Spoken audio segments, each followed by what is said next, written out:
아버지 하나님 감사합니다. 오늘도 복되고 아름다운 주님의 날에 전에 나와 예배드릴 수 있도록 허락하신 것 감사드립니다. 주께서 말씀하실 때 우리의 마음의 중심을 주님께 두고 믿고 따르기를 원합니다. 인도해 주옵소서. 감사하고 예수님의 이름으로 기도합니다. 아멘. 안디옥 교회가 이제 주를 섬겨 금식할 때 성령의 음성을 듣고 이제 바나바와 사울을 파송했습니다.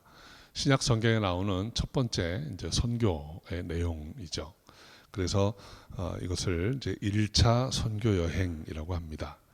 이들이 이제 처음 당도한 곳이 이제 구브로라는 곳인데, 이 구브로는 사도행전에 여러 번 거명되었던 지역의 이름입니다.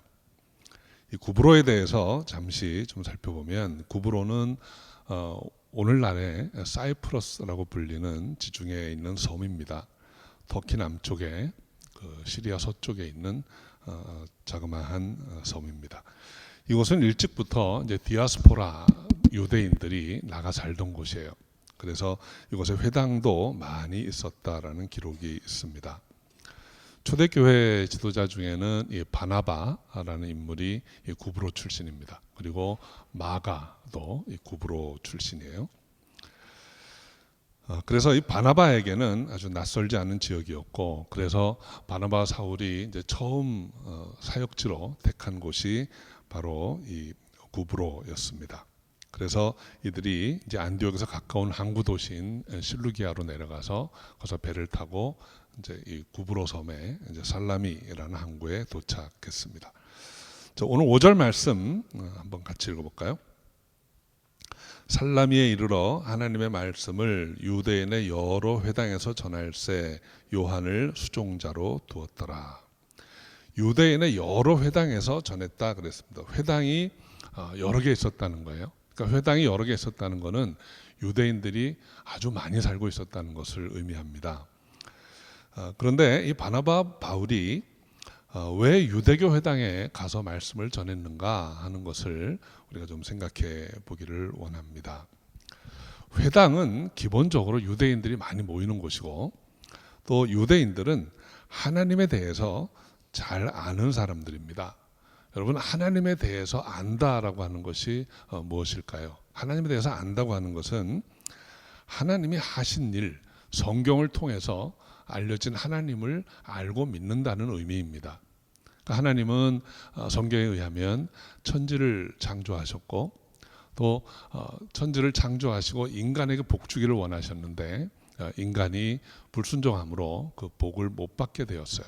그런데 하나님이 포기하신 것이 아니고 그들에게 다시 회복시켜서 복 주시기를 원하신다라는 것이죠.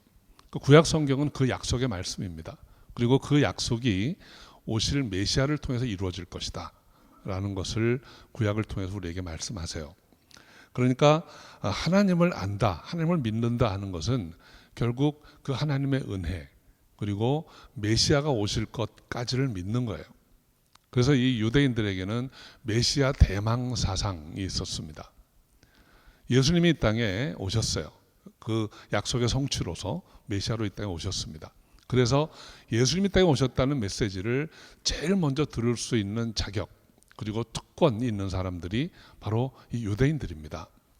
그래서 예수님도 이 땅에 오셔서 내가 이스라엘의 잃어버린 양을 찾아왔다 이렇게 말씀하시고 그들에게 먼저 다가가려고 하셨습니다. 그들이 거절했음에도 불구하고 예수님은 그들을 찾아가시고 그들에게 다가가서 복음을 전하셨어요. 그러니까 사도들도 제일 먼저 유대인들에게 복음을 전하려고 했고, 예루살렘에 제일 먼저 교회가 세워진 것이죠. 바나바와 사울이 선교여행을 떠나면서도 그들이 유대 회당을 찾아간 것은 유대인들에게 복음을 전하면 그들이 제일 먼저 쉽게 알아듣고 받아들이고, 그리고 하나님의 은혜 안에 있을 것을 믿었기 때문입니다. 그래서 이들이 살람이라는 곳에 도착했을 때 유대교 회당에 가서 말씀을 전했던 것이죠. 그리고 그들이 이제 살라미에서 사역을 한 후에 섬의 서쪽 끝에 있는 바보라는 곳으로 이동을 합니다.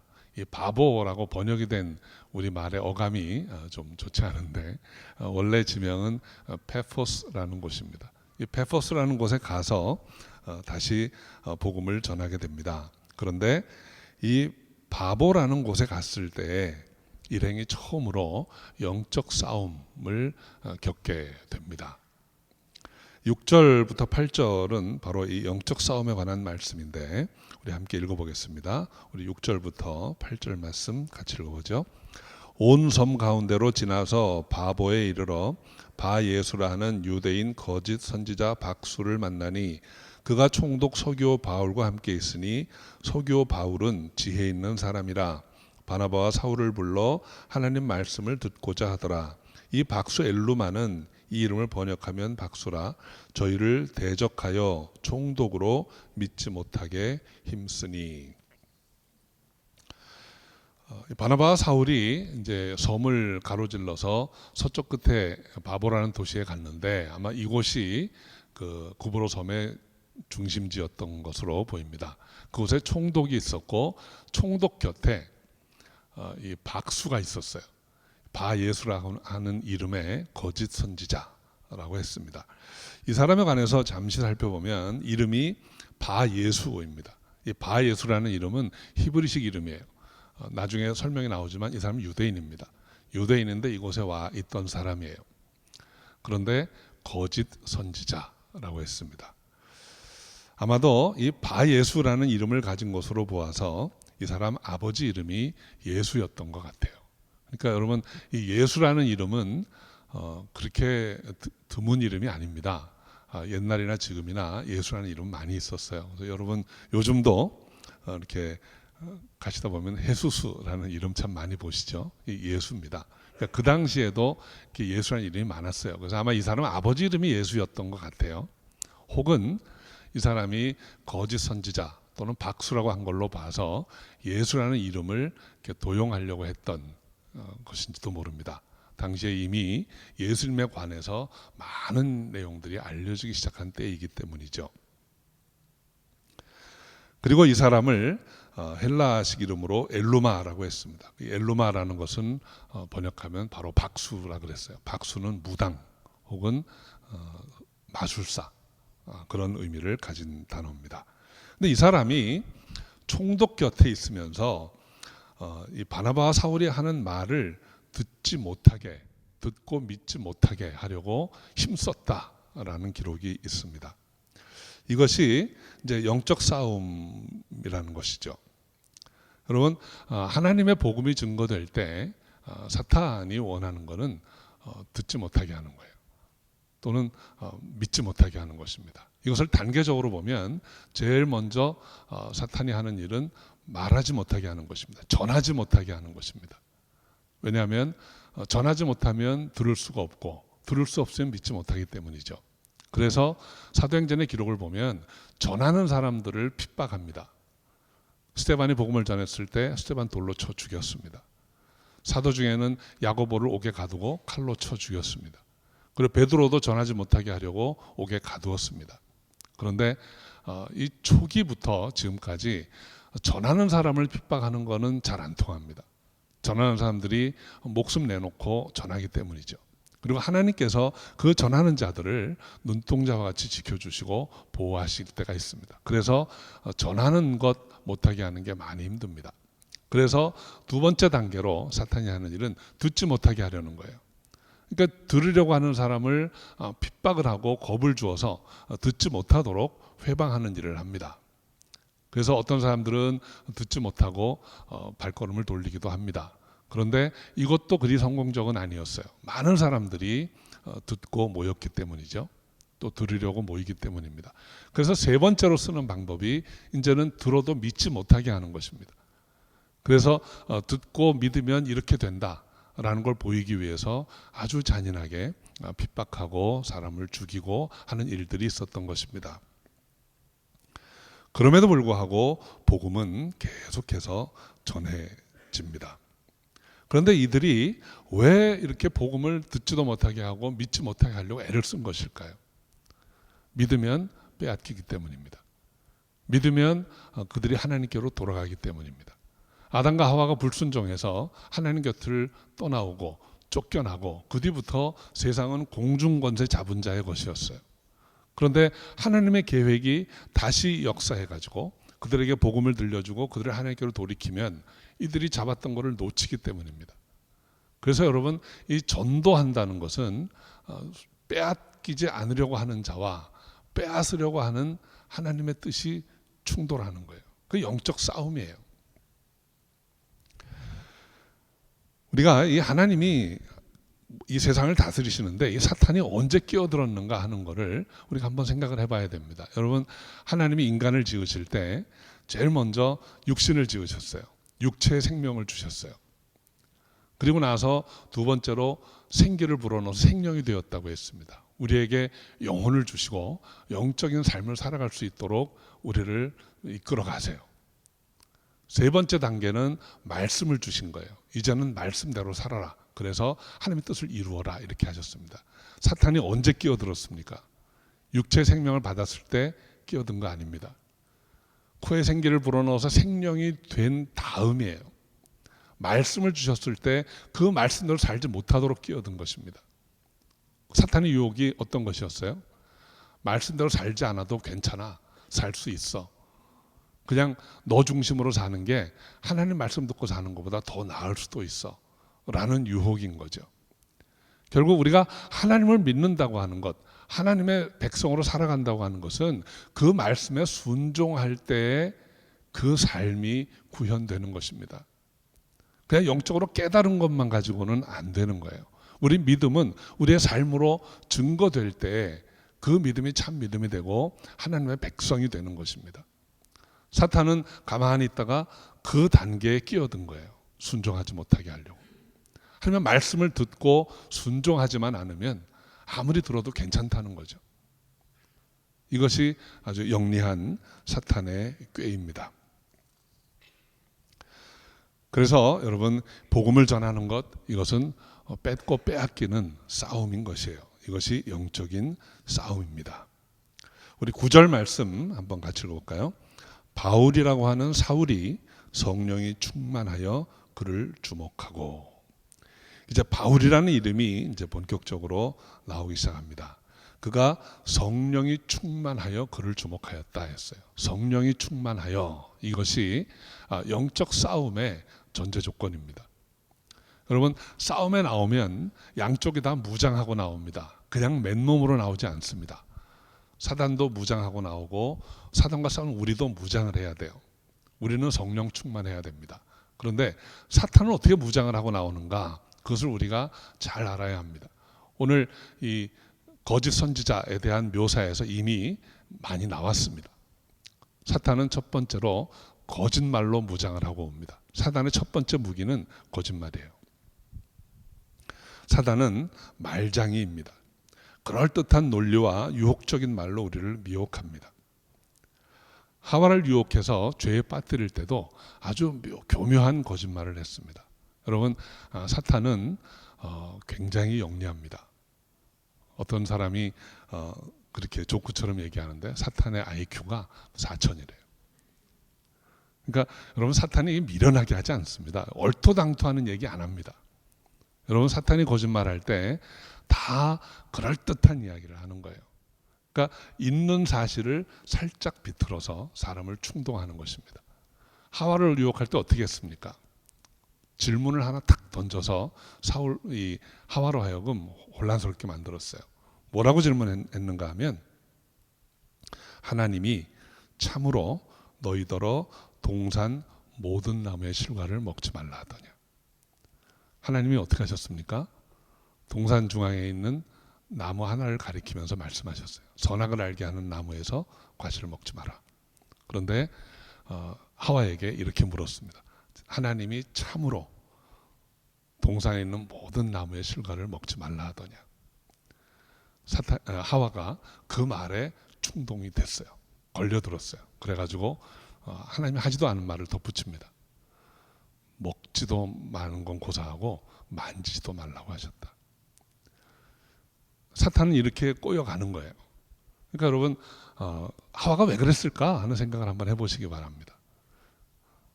다 먹되, 임의로 먹되, 선악을 알게 하는 과실을 먹지 말라는데 먹지 말라 한 말이 딱 걸린 거예요. 먹지 말래, 하나님이. 그것밖에 생각이 안 난 거예요. 그러니까 먹지 말래. 다 먹지 말라 그랬어. 정말인가? 이게 들어온 거예요. 그래서 하와가 유혹에 넘어갔습니다.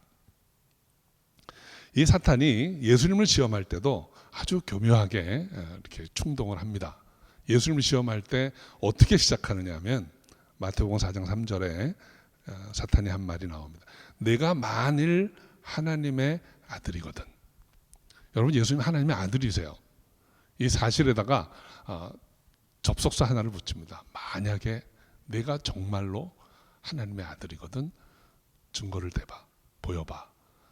여기에 우리가 분별 안 하고 가만히 있다가는 넘어가기가 참 쉽습니다. 증거하고 싶어요. 하나님의 아들이라는 말은 분명히 들었는데 정말일까? 내가 정말 하나님의 아들이라면 하나님 나를 어떻게 대하실까? 한번 확인해 보고 싶은 마음이 들 수 있는 거예요. 사탄이 노리는 것은 그것입니다. 근데 예수님은 영이시고 하나님의 아들이시잖아요. 증거가 필요 없는 분이에요. 그래서 말씀으로 사탄의 괴계를 무너뜨리셨습니다. 이겨내셨습니다. 여러분, 사탄은 끊임없이 우리를 속입니다. 그런데 사탄이 전혀 근거 없는 얘기를 하진 않아요. 우리도 다 본 어떤 것을 가지고 비틀어서 왜곡시켜서 뭔가를 덧붙여서 우리를 충동하는 것입니다. 속지 않으셔야 합니다. 그 사탄의 거짓말에 속지 않으려면 어떻게 해야 할까요? 진리를 알고 있어야 돼요. 여러분, 이 진리는 사람들이 모여서 궁리하고 합의해서 도출되는 게 아닙니다. 진리는 하나님이 말씀하신 거예요. 그 말씀을 말씀대로 믿고 그 말씀 꼭 붙들고 있어야 합니다. 시편 1편에 어떻게 되어 있습니까? 복 있는 자는 여호와의 말씀을 사랑하여서, 그 여호와의 율법을 사랑해서 주야로 묵상하는 자라. 그것을 따지고 이게 왜 이럴까 하는 게 아니고 그 말씀 붙들고 묵상하는 자라 그랬어요. 하나님의 말씀을, 그 진리를 꼭 붙들고 이겨내시기 바랍니다. 말씀이 있어야 할 자리에 사람의 생각이 들어가면 그 자리는 빈자리가 되고 맙니다. 지금은 뭔가 채워져 있는 것 같은데 그것으로는 아무것도 지탱할 수 없는 거예요. 하나님의 말씀을 꼭 붙들고 그 말씀을 의지해서 나아가시기 바랍니다. 두 번째로 사탄이 쓰는 무기는 사망 권세입니다. 여러분, 우리가 많은 어려운 이야기들을 듣는데 협박 중에 협박이 무엇입니까? 내가 너 죽인다. 그거잖아요. 내가 너 죽여. 엘리야 같은 이도 갈멜산에서 거짓 선지자 850명과 싸워서 이겼습니다. 그런데 이세벨이라고 하는 한 여인이 그를 똑바로 쳐다보고 오늘 중으로 너 죽인다. 그렇게 협박했을 때 엘리야가 갑자기 두려움에 빠졌습니다. 그래서 남쪽 끝까지 달아난 거예요. 여러분, 우리의 삶과 죽음은 하나님의 손에 달려 있습니다. 복음서에 보면 정말 하찮은 값 나가지 않는 공중의 참새 한 마리도 하나님이 허락하지 않으시면 땅에 떨어지지 않는다 그랬어요. 우리의 삶과 죽음은 하나님 손에 달려있지 사탄의 손에 달려있는 게 아닙니다. 사탄은 늘 되어진 일에 거짓말로 자기 이름을 얻는 거예요. 내가 그랬다. 우리가 살다 보면 여러분 그런 말 많이 듣죠. 내가 다 했어. 근데 정말 그분이 다 했으면 지금 그 자리에 있지 않을 거예요. 사탄이 그런 식입니다. 내가 다 했어. 내가 다 한 거야. 내가 죽일 거야. 근데 여러분, 욥기에 보면 하나님이 어떻게 말씀하십니까? 욥을 건드릴 수 있지만 생명은 건드리지 마라. 못 건드립니다. 하나님이 계획하고 하나님이 잡고 있는 사람 건드릴 수 있는 거는 사탄이 아니에요.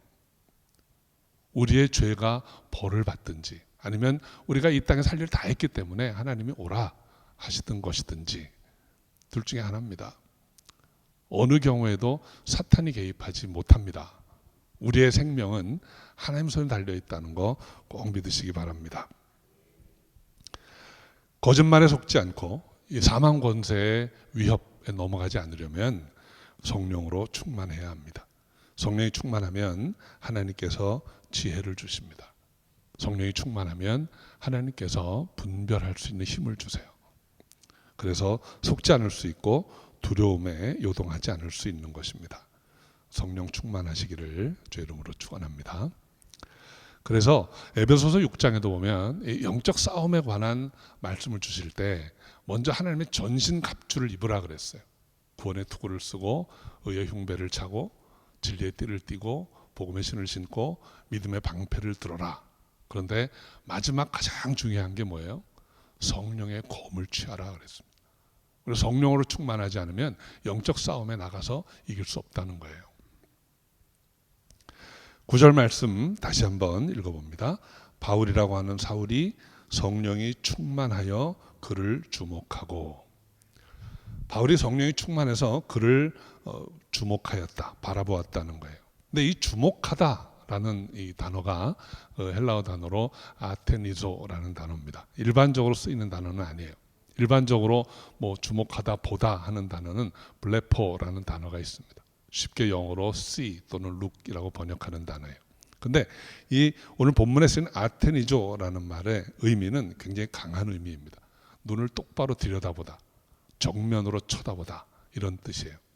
그러니까 바울이 성령 충만해서 이 박수 엘루마를 정면으로 쳐다보고 응시해보고 그 안의 것을 꿰뚫어 보았다는 거예요. 성령이 충만하면 그런 능력이 나오게 되는 것입니다. 그래서 바울이 그의 정체를 드러냅니다. 10절에 보면 가로되 모든 괴계와 악행이 가득한 자요, 마귀의 자식이요, 모든 의의 원수요, 주의 바른 길을 굽게 하기를 언제까지 하려느냐, 이렇게 꾸짖는 말씀이 있습니다.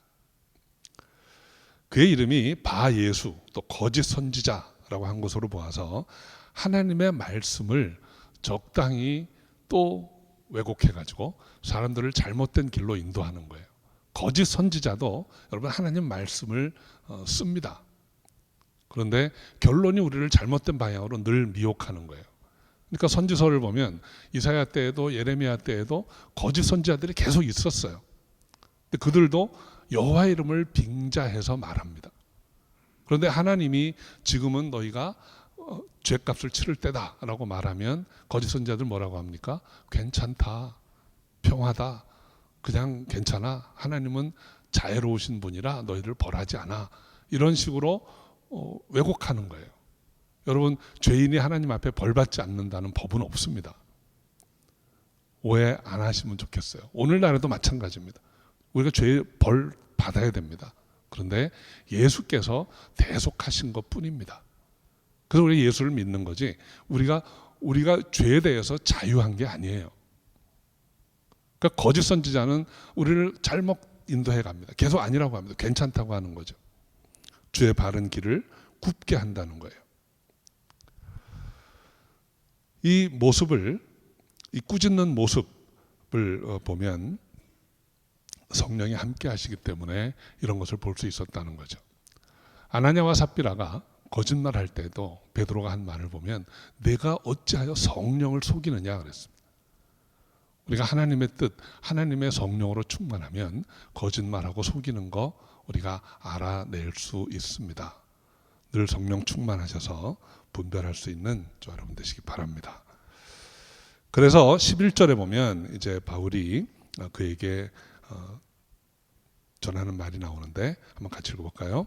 보라, 이제 주의 손이 내 위에 있으리니 내가 소경이 되어 얼마 동안 보지 못하리라 하니 즉시 안개와 어두움이 그를 덮어 인도할 사람을 두루 구하는지라. 이 장면은 바울이 회심할 때의 장면을 연상시킵니다. 바울이 사울이었을 때 다메섹 가던 길에서 예수님을 만나죠. 그때 예수님이 왜 내가 나를 핍박하느냐 라고 물으시고 그때 말에서 떨어지고 눈이 멀었습니다.